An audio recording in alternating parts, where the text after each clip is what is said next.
Bismillahirrahmanirrahim. Assalamualaikum warahmatullahi wabarakatuh. Balik lagi bersama saya Ahmad Paujan. Untuk konten kali ini kita akan membahas seputar e-commerce yang meliputi Shopee dan TikTok. Adapun poin pembahasannya, yang pertama itu pengertian e-commerce dan kekurangan serta kelebihannya. Yang kedua, riset produk, riset keyword, dan tool riset. Nah, yang ketiga, pembuatan akun marketplace yang pastinya di Shopee dan pembuatan akun seller TikTok. Yang keempat, upload produk di marketplace. Yang kelima, pembuatan konten TikTok dan menautkan keranjang kuning. Yang keenam, review hasil konten di marketplace dan di TikTok. Yang ketujuh, pemotoan produk di tempat UMKM untuk website. Nah, masuk ke pembahasan pertama. Pengertian e-commerce. E-commerce atau elektronik commerce adalah suatu proses jual beli produk secara elektronik dan dari perusahaan ke perusahaan dengan memanfaatkan jaringan internet dan komputer. Sedangkan menurut David, e-commerce adalah satu set teknologi, aplikasi-aplikasi, dan proses bisnis yang dinamis untuk menghubungkan perusahaan, konsumen, dan masyarakat melalui transaksi elektronik dan pertukaran barang, pelayanan, serta informasi yang dilakukan secara elektronik. Proses jual beli barang dan jasa sebelumnya dilakukan secara konvensional, yaitu dengan datang ke toko, bertemu pedagang, memilih dagangan, lalu membayar dengan uang tunai. Selain itu, proses pemasaran juga dilakukan melalui televisi, radio, atau spanduk, bahkan door to door. Meskipun saat ini hal-hal tersebut masih ditemui, namun kini kebanyakan mulai beralih ke digital, menggunakan atau memanfaatkan gadget atau koneksi internet. Secara garis besar, e-commerce merupakan kegiatan perniagaan yang meliputi proses pemasaran, transaksi jual beli, tawar-menawar, hingga pembayaran dengan memanfaatkan teknologi internet dan perangkat printer atau gadget. Nah, selain ada pengertiannya juga, pastinya ada keunggulan dan kekurangan. Apa sih keunggulannya? Yang pertama, memperluas potensi pasar yang besar karena semua orang di belahan dunia manapun, ya kan, bisa mengaksesnya. Yang kedua, menghemat biaya untuk promosi atau pemasaran. Yang ketiga, tidak perlu mengeluarkan biaya untuk menyewa tempat usaha. Yang keempat, barang dagangan dapat dipajang selama 24 jam. Yang kelima, biaya operasional seperti gaji karyawan dapat lebih efisien karena jumlah karyawan yang dibutuhkan lebih sedikit. Yang keenam, meningkatkan customer loyalty dengan adanya informasi lengkap dan dapat diakses setiap saat. Yang ketujuh itu menghemat waktu karena transaksi dapat dilakukan tanpa harus berpergian atau menunggu antrian. Yang kedelapan, pembayaran lebih praktis dan aman. Yang kesembilan, harga lebih terjangkau karena Anda dapat membandingkan harga atau barang ke beberapa e-commerce yang lain. Yang ke-10 itu produk dan layanan lebih bervariasi. Adapun kekurangannya, yang pertama itu rawan penipuan, yang kedua ketergantungan terhadap teknologi, yang ketiga undang-undang yang dapat mengatur kegiatan e-commerce, yang keempat pelanggan tidak dapat menyentuh atau mencoba barang langsung, yang kelima hilangnya privasi, ya kan, karena kan cakupannya wilayah serta identitas tersebar luas. Yang keenam, akses e-commerce hanya dapat dilakukan oleh yang memiliki gadget atau koneksi internet saja. Yang ketujuh, berpotensi mematikan pasar konvensional, ya kan. Tidak semua orang memiliki gadget, koneksi internet, dan pemahaman teknologi. Contohnya itu seperti orang-orang tua atau yang minim pendidikan, yang status sosial tingkat bawah, ya kan.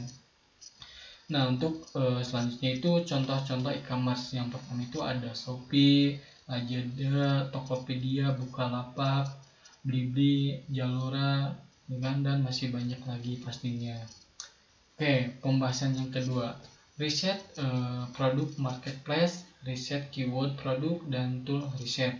Nah, yang pertama itu ada tujuan riset produk. Yang pertama, mengidentifikasi produk yang paling diminati. Yang kedua, menganalisis perilaku pembeli konsumen. Yang ketiga, mengetahui kekuatan dan kelemahan kompetitor. Yang keempat, menemukan peluang pasar baru. Adapun jenis pengunjung, yang pertama itu ada search engine, ya kan? Yang kedua ada pencarian marketplace. Yang ketiga ada sosial media. Nah, tool riset yang pertama itu ada Shopee Seller, yang kedua ada Suggest Marketplace, yang ketiga ada Suggest Google, yang keempat Samrush, yang kelima itu ada Ahrefs. Nah, tipe penjual untung kecil, ya kan? Ada yang pertama barang unik, yang kedua itu produk kebutuhan sehari-hari, yang ketiga itu produk untuk hobi. Contohnya itu mungkin alat pancing yang brand lokal atau sepatu brand lokal. Khususnya di Indonesia itu sangat banyak ya di brand-brand lokal seperti itu. Selanjutnya itu ada tipe tips-tips penjual dengan untung kecil. Nah, yang pertama itu barang harus ada yang dijual dengan harga modal. Yang kedua, tidak boleh mendapatkan gratis ongkir. Yang ketiga, pengambilan untung dari produk yang lain. Yang keempat, tidak boleh semua barang sama persis dengan orang lain. Jadi, mungkin secara sederhananya itu misalkan harga barangnya 10.000 nih.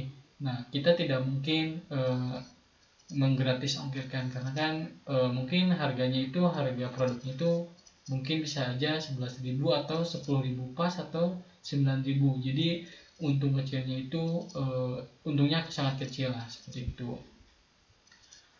Selanjutnya itu ada tipe penjual untung kecil juga ya. Untuk tipsnya, barang tidak boleh ada harga pasti, ya kan? Lanjutannya dari yang sebelumnya dibahas. Yang kedua, harus ada barang brand sendiri. Yang ketiga, usahakan dengan HPP maksimal. Oke. Nah, ada juga tipe penjual dengan untung besar. Contohnya itu ada parfum, skincare, dan kaos, dan masih banyak lagi lah contohnya seperti itu. Nah, masuk ke pembahasan selanjutnya itu ada tentang pembuatan akun marketplace dan TikTok, pembuatan akun seller TikTok. Nah, yang pertama itu dibahas tentang reseller, ya kan? Yang pertama itu butuh modal awal, ya kan, reseller itu. Yang kedua, melihat pasar dan kompetitor lain, ya kan. Yang ketiga, memilih produk yang tepat dari supplier dengan harga termurah. Yang selanjutnya itu yang keempat, pengiriman produk tetap dari penjual. Selanjutnya itu ada Shopee Seller. Shopee sebagai salah satu marketplace terbesar di Asia Tenggara.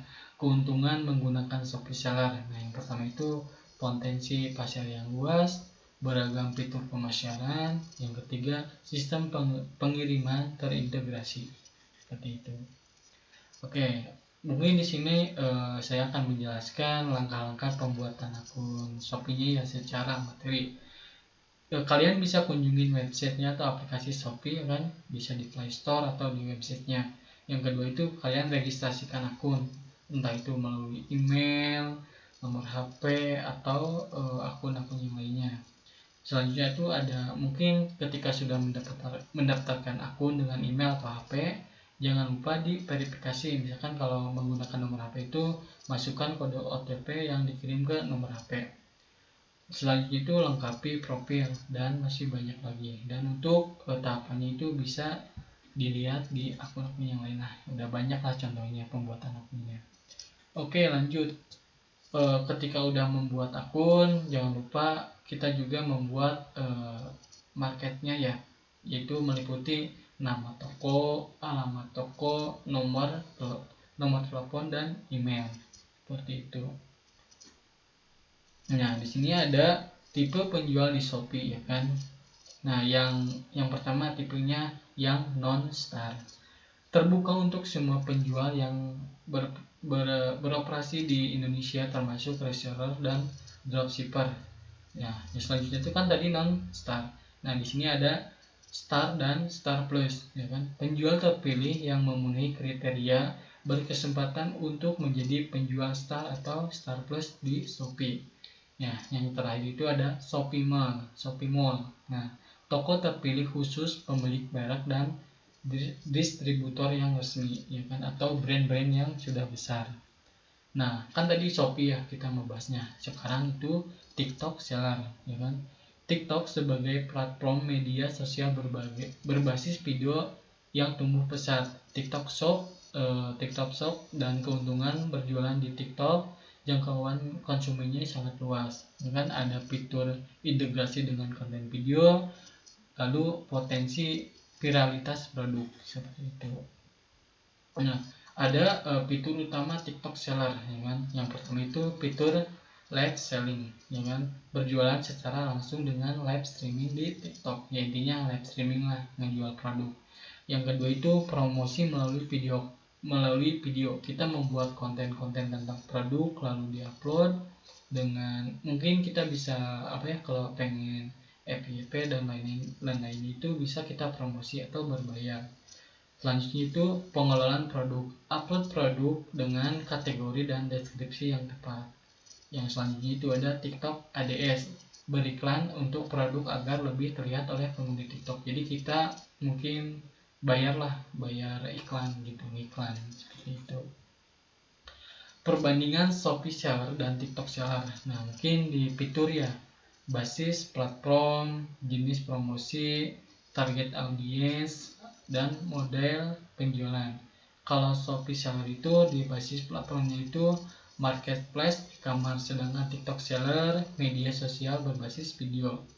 Lalu jenis promosi flash sale, Shopee Live, voucher, sedangkan di TikTok itu video promosi dan live scaling atau live streaming. Lalu target audience, kalau di Shopee itu pembeli di marketplace, kalau di TikTok Seller itu audience pengguna TikTok. Nah, kalau model penjualan, kalau di Shopee Seller itu list produk marketplace, kalau di TikTok konten video dan live streaming seperti itu. Oke, untuk mengupload produk di marketplace itu mungkin kalau di Shopee itu ya, kalau di Shopee Seller kalian coba loginkan di websitenya menggunakan website Chrome atau Google, di website lah. Kalian login ke TikTok. Ketika sudah login, kalian pergi ke Seller Center atau Shopee Seller. Nah, di sana itu ada kayak apa ya? Kayak ada tombol buat ngupload produk. Nah, kalian di dalamnya bisa isikan nama, harga barangnya, foto produknya, alamat, dan masih banyak lagi. Nah, sedangkan yang di TikTok Seller itu kalian cukup dengan apa ya? Mengupload konten-konten atau mengupload produk lah seperti biasa. Mungkin jauh lebih lengkapnya kalian bisa menonton video tutorial yang lain. Banyak kok. Oke, kita lanjut ke pembahasan selanjutnya itu. Ada pembuatan konten TikTok dengan menautkan keranjang kuning. Oke, kita yang pertama itu kita harus kenali audiens, ya kan. Nah, yang pertama itu ada demografik, ya kan, usia, jenis kelamin, ya kan, minatnya seperti itu. Yang kedua psikografi atau gaya hidup, nilai-nilai atau kepribadian. Yang selanjutnya itu ada perilaku, kebiasaan belanjanya apa sih, platform media sosial yang sering digunakan. Nah, yang kedua tentukan tujuan konten, ya kan, menaikkan kesadaran, membangkitkan minat, memicu tindakan. Nah, yang ketiga itu buat video yang menarik, ya kan, singkat dan padat, manfaatkan waktu singkat untuk menyampaikan pesan, ya kan. Selanjutnya itu ada visual yang menarik, gunakan efek, filter, dan transisi yang menarik. Jadi konten videonya itu diedit dengan semenarik mungkin lah. Nah, setelah itu coba masukkan musik yang viral, gunakan musik, ya kan, yang sedang tren untuk meningkatkan jangkauan, atau istilahnya sekarang itu biar FYP. Nah, selanjutnya itu tulisan yang jelas, gunakan teks overlay yang mudah dibaca seperti itu. Selanjutnya itu ada call to action atau ajak penonton untuk melakukan tindakan seperti like, comment, share, dan klik link di bio seperti itu. Selanjutnya itu manfaatkan trennya, ikuti tren, gunakan sound, efek, dan tantangan yang sedang populer. Ya kan, buat tren sendiri atau bisa membuat tren sendiri lah. Jika memungkinkan, ciptakan tren baru yang unik seperti itu. Nah, yang kelima itu ada konsisten. Posting secara teratur, buat jadwal postingan yang konsisten ya kan. Nah, mungkin mengenai ngomong-ngomong membahas tentang konsistensi itu emang harusnya mungkin cukup berat ya di awal-awal itu, tapi mungkin seiringnya berjalannya waktu pasti konsisten itu terbentuk. Nah, coba kalau kita meminati suatu bidang misalkan di TikTok ya, TikTok seller, coba upload konten itu seminggu 2 kali, seminggu 3 kali ya, kalau bisa tiap hari kalau memungkinkan. Tapi ya bagusnya itu seminggu 2 kali juga udah cukup, atau 3 kali seperti itu. Nah, selanjutnya itu kan kita membahas tentang TikTok ya. Menautkan keranjang kuning di TikTok Shop ya kan.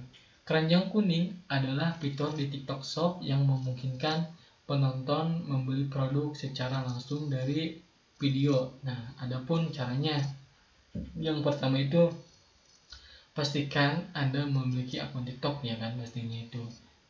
Lalu ditambah yang nomor 2 itu tambahkan produk ke katalog.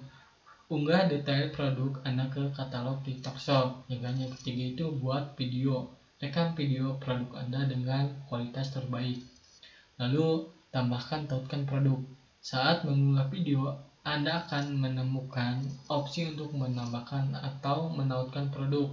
Pilihlah produk yang Anda ingin tautkan.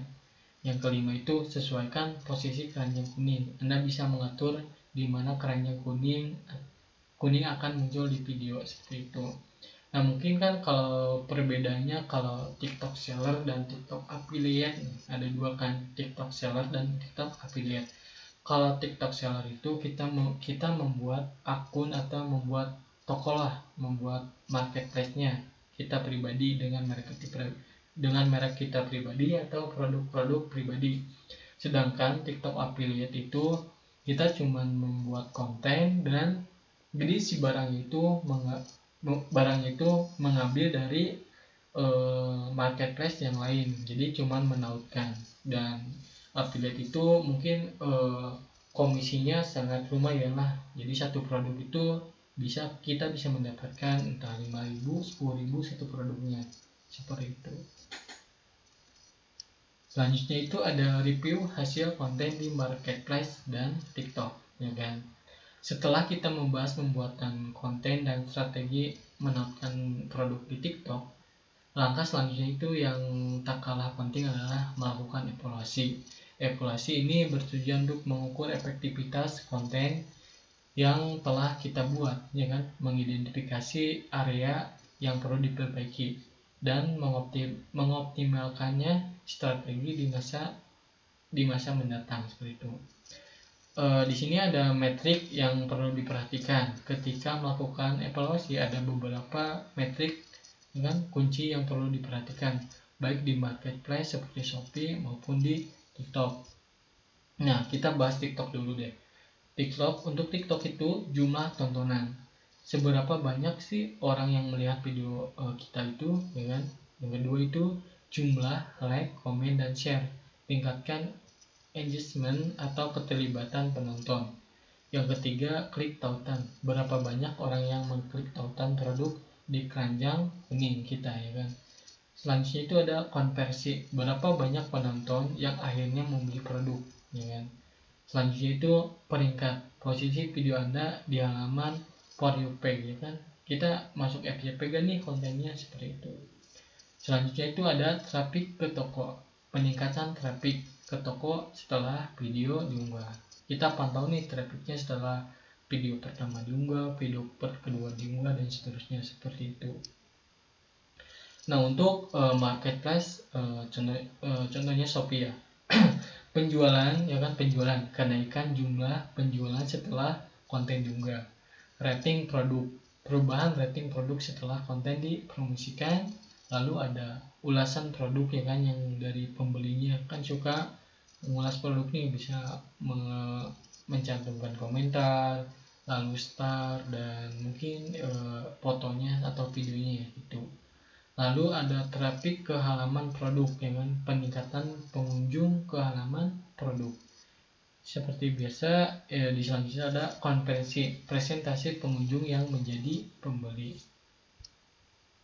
Nah, alat yang dilakukan atau alat yang digunakan untuk evaluasi.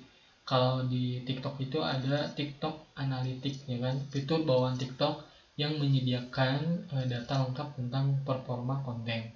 Kalau di Shopee itu menyediakan data penjualan, traffic, dan interaksi pelanggan. Nah, selanjutnya juga ada kan Google Analytics. Jika Anda memiliki website atau blog, Google Analytics dapat melacak traffic yang berasal dari TikTok. Nah, lalu alat analisis sosial media lainnya. Beberapa alat pihak ketiga menawarkan fitur yang lebih canggih untuk menganalisis berbagai platform media sosial seperti itu. Untuk pemotoan produk di tempat UMKM untuk website ini mungkin gini ya. Kita itu misalkan udah punya apa ya, TikTok seller deh, kita ngambilnya di TikTok seller. Kita datang ke pelaku UMKM atau yang punya bisnis lah yang udah gede, misalkan jasanya itu tentang kaos. Nah, kita menawarkan diri gimana kita bekerja sama. Jadi produk kaosnya itu kita upload di platform atau di TikTok seller kita.